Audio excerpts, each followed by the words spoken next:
Hey you guys, this is Mianica. Of course, everybody that knows me knows that my poems are usually a little bit the same in all that I write. I either write about someone else's feelings or mine, but usually when it comes to mine, what I don't do is actually say what I really need to say.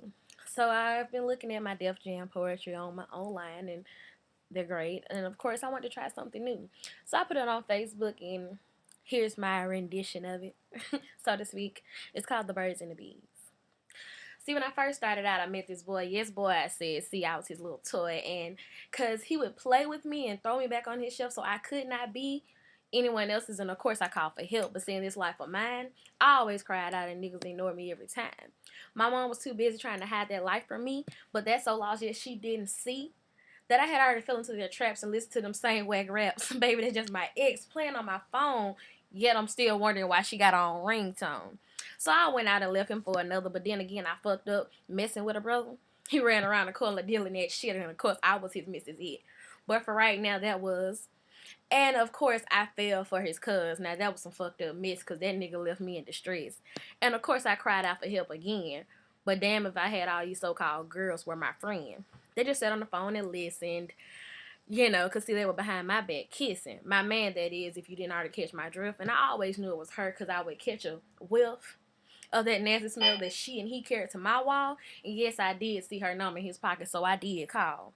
See, that was just the first couple of mistakes, and all of them, I hate to say, were my mates.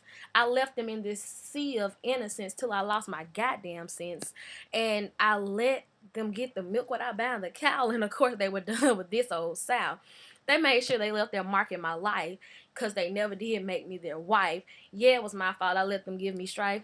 See, he impregnated me and left me to see that niggas on the corner will leave you be. To be with the true women in their life. That small white coke is their wife. And of course, it took me a minute to realize that it was never me I saw in their eyes. It was what I was giving them for free. Because once they were inside of me, they just left me be. And it took a minute to see that they were never meant to be mine because I heard them leave in the morning time. And yes, I always did treat them like they were my kings, but damn if I saw any rings. But then leads to age-old questions. What did I do after all our sessions? I kept repeating a cycle. I left Q for Jay and Chris for Michael, and yet they were all the same. But in the end, I was the one to blame. I passed up the ones that were my dream man for a nigga that was like quicksand. He slung rocks, lived with his mom, couldn't keep a job, and then had me up to 4 in the morning so he could sob.